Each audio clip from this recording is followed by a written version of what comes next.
ദൈവത്തിൻ്റെ ഏറ്റവും പ്രിയമുള്ളവരെ, അവിടുത്തെ സമാധാനം ഞാൻ ആശംസിക്കുന്നു.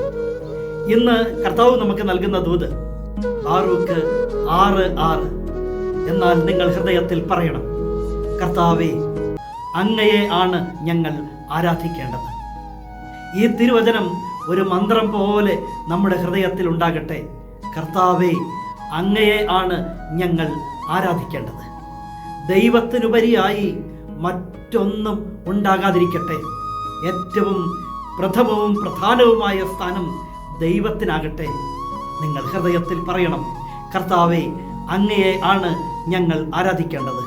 മറ്റു പലതിനും ജീവിതത്തിൽ ഒന്നാം സ്ഥാനം ഉണ്ടാകുമ്പോൾ അത് സമ്പത്തിനോ സ്ഥാനമാനങ്ങൾക്കോ വസ്തുവകകൾക്കോ തൊഴിലിനോ ബന്ധങ്ങൾക്കോ അങ്ങനെ പലതിനും ജീവിതത്തിൽ ഒന്നാം സ്ഥാനം ഉണ്ടാകുമ്പോൾ ദൈവത്തെ ആരാധിക്കാനും മഹത്വപ്പെടുത്താനും സമയം കിട്ടില്ലെന്ന് പറയും.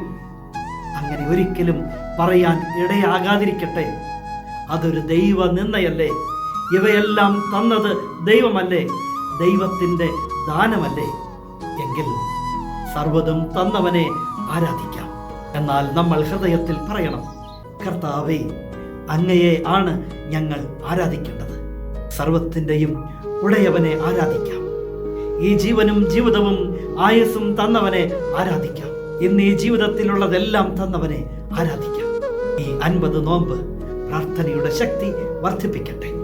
കരുണാമയനായ ദൈവം നമ്മെ എല്ലാവരെയും സമൃദ്ധിയായി അനുഗ്രഹിക്കട്ടെ.